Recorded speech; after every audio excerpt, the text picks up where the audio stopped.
Today I lost my fortress to a bunch of ruthless savage orcs, but little did they know that the harder I fall, the more diabolical I become. In Shadow of War, your job is to conquer Mordor by turning the red orcs to blue orcs. Or just make red become dead. But either way, once you finish the campaign, the real game begins. And on my third playthrough, I'd stopped caring about having ultimate power and decided that the only good orc was a deranged orc. Whoa, whoa, whoa. Whoa, whoa. Whoa, whoa, whoa, whoa. Whoa, whoa. It all began on a winter's day where the wind was so cold it stung the flesh of my army of morons. However, with their brains being previously whisked to a pulp, they cared not. Staring down another merciless horde, their captain threw out his empty threats. You should never have taken his fort from us! Now we'll make you pay! I charged into battle alone because I knew that from our walls we had defenses that would make them rethink their attack. Poisonous clouds and flaming fireballs were flung relentlessly, and the captains fell.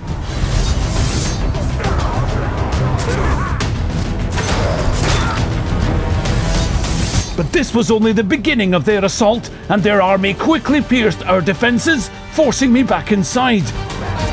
One of my imbecile orcs had fallen, and I'd need his help if I were to vanquish higher-level enemies. Turned out getting hit in the back really hurt, but there was always a way out. At least, that's what I thought. Give it up!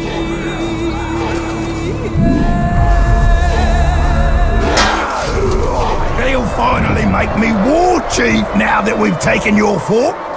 Beaten, humiliated, but worse than that, they'd captured my favourite overlord, Noruk. And why was he my favourite, you might ask? Well, because he doesn't speak. He shrieks! I vowed to make those stupid orcs pay, but revenge would not be sweet this day. Nay, revenge would be sour, served on a mouldy plate with a dollop of shame, and to an orc, being publicly shamed is a fate worse than death. Whereas on YouTube, people seem to get rich from it. Go figure. At this point, most orcs would beg for their lives, but not my orcs, because my orcs are built different.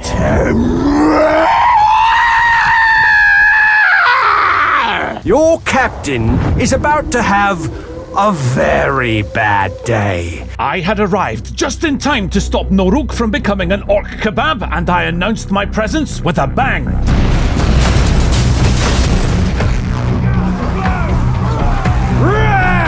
Well, that wasn't good. It was time to unleash the most ferocious of my Nazgul powers that I'd been saving for a special occasion. Apparently, those powers can be blocked with a shield made from a leftover cauldron. So, you join our feast! Oh, there was going to be a feast, just not the one he wanted. I unleashed Noruk, and he savoured the meal to come. Unfortunately, he decided to walk through fire and cook himself in the process. I rescued our soldiers while the two orcs duked it out, but with the flames burning fiercely, Noruk was fading fast. I had to act. Fall to your knees! Noruk did not understand the word retreat, but I managed to convince him to go and roll in the snow for a few minutes while I took care of business here.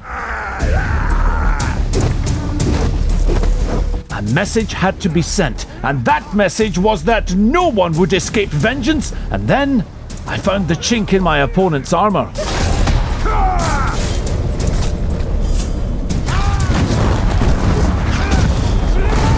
After weighting him down, the lessons began for Gubu the Venomous. This wasn't going to be over quickly, no. Every orc in Mordor would learn the fate of those who would dare lay a hand on my generals. I stalked Gubu to a small outpost where he'd been demoted to lieutenant and only fit to lead the drunkards, the cowards, and the outcasts. He had serious backup here, but this was worth the risk.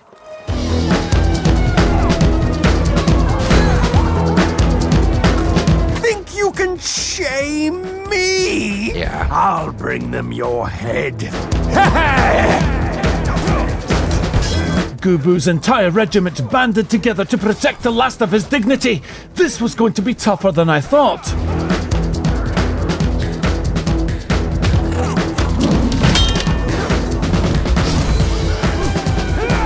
I needed to get him alone, but how? Well, Nazgul trickery, that's how! But his minions followed, and the battle took an unfortunate turn as the lessons on this day weren't just for Gubu, but for me as well. What lessons, you may ask? Gubu counters Glaive. Not this time, sucker! I used my speed and learned to hide my strikes from my enemy so I could strike his hide. I then proceeded to furiously press the dislike button inside his head, causing all of Gubu's accounts to lose followers on every platform, including his Orctogram, Orcbook, even his Orcly fans. The fall of Gubu was now in motion, and wherever he fled, I followed, chipping away at his sanity. Die for what you did. I'm losing my mind and it's all your fault. I blame your flesh, your bones, your scalp, your blade, your boots, especially your boots. You are a coward. Soon enough, his mind broke completely. All that was left now was a shell of an enemy.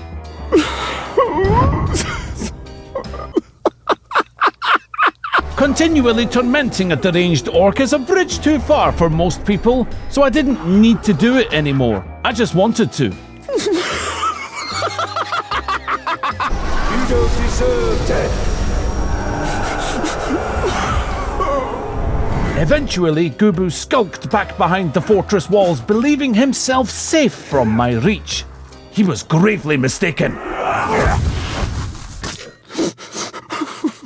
My master plan hit a bit of a hiccup as I forgot that lowering levels of your enemy also renders them a little softer in the head. Oh well, one down, a fortress load of treacherous orcs to go, but before I reclaimed what was rightfully mine, I had one more score to settle, and that was with the ferocious foe who killed me in my own fortress, Tugog. To lure out my nemesis, I opted to blow up the family barbecue set, but little did I realize that this would provoke not just one officer, but many. Well, this is perfect. My X-ray vision revealed my worst fears, a trinity of ferocious enemies. Perhaps if I followed, one of them might split off and I'd seize the opportunity. Luck finally turned in my favor. Unfortunately, it was out of the frying pan and into the bonfire. You mess with my blood brother, you mess with me! Now there were 4 of them, and my chances of reclaiming my fort drastically dropped, and the chances of getting out of here alive were even lower. That is, until I remembered that too many orcs all in the same place isn't always a good thing. Stay away from the fire! To defeat these orcs, I unleashed powerful magic to even the numbers. Now we were 5. But Tugog was ready for it. My clones faded, as did my hope for victory. I couldn't beat my enemies. I was surrounded. The only thing that could beat these orcs would be themselves, and they had no reason to attack each other with me around. However, that didn't stop it from happening anyway.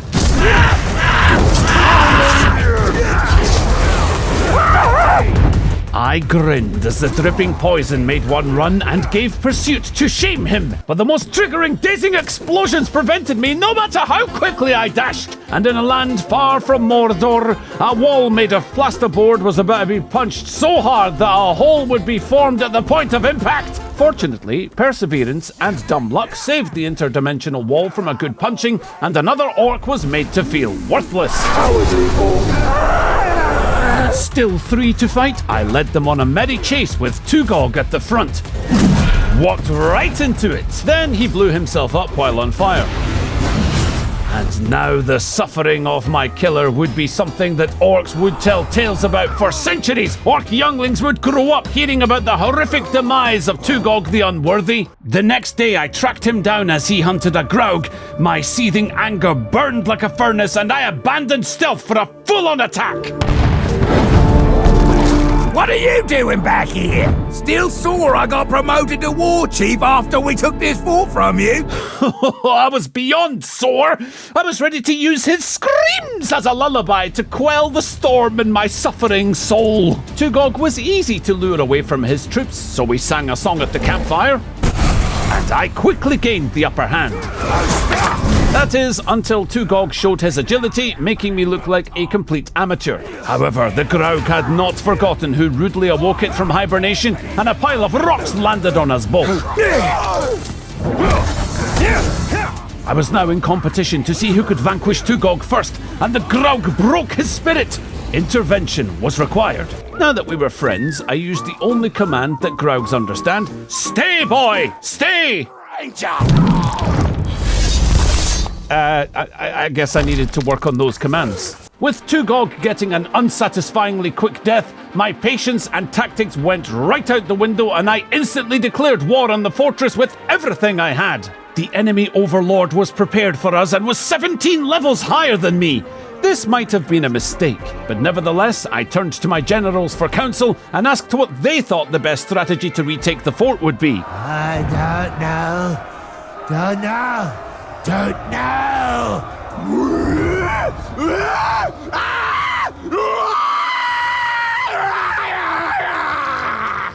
Good idea, Norok.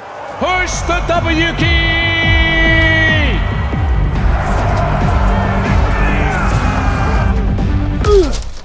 First point of call were the heavy artillery on the towers. Then 4 pointless points to capture and we walked over Alpha like it was nothing. And shamed the captain! En route to Bravo, one of my own captains gained glory from behind enemy lines. You thought he was on your side, but nay! He's one I shamed earlier. Bravo fell just as quickly, but the tide of battle turned when all my captains decided to hold hands at Charlie and met fierce resistance. I tried to heal one of my simpletons and paid the ultimate price. Well, I would have if I wasn't tucked around the corner of that wagon and no one saw me on my knees. It was time to accept that the only way to capture this point was without the help of the lackeys, but more with the help of concentrated firepower that, if I'm honest, I don't think was anyone on our side, but the explosion definitely tipped the scales in our favour. Charlie was ours, and I did a quick welfare check on one of my minions. Who's my favourite orc? Yes, you are! Yes, you are! All was well in the Bright Lord's army of derangement, and we had one more point to take before the outer keep was ours, and our cause was helped by yet another of my crafty spies.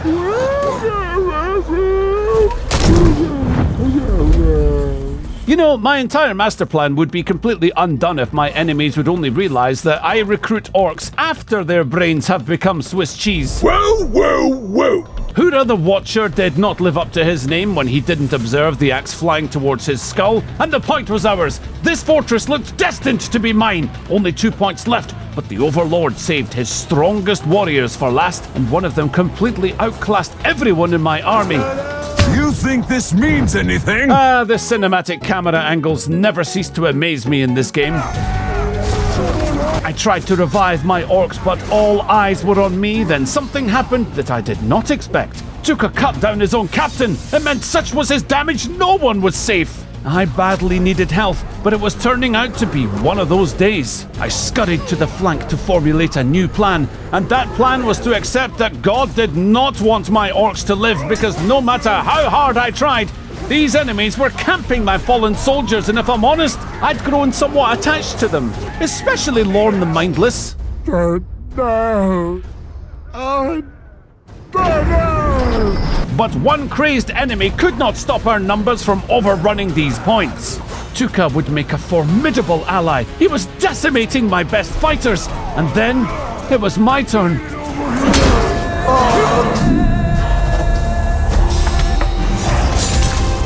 He finally broke. It was time to shame him from this battlefield. At this moment, I decided to abandon reason for madness because I was no longer interested in recruiting Tuka. This would be to the death, mine or his. I didn't care anymore. One by one, I lost my force until it was just myself and Noruk. Pride had cost me everything. All I had left now was vengeance, and it turned out vengeance would be enough.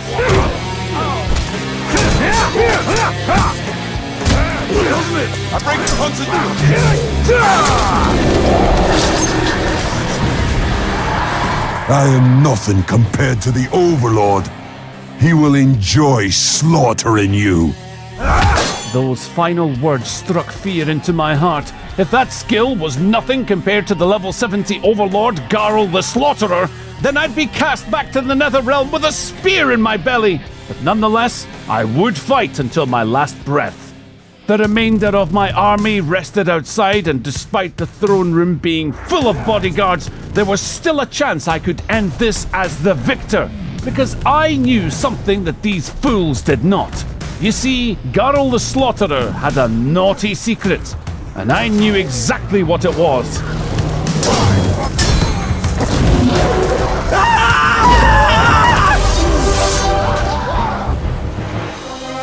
The fortress was ours, but we paid a terrible price for our victory. Many imbeciles were lost on this day, but there were plenty more where they came from, which meant I had some shaming to do. What do you say, Noruk? Shall we go get some new friends?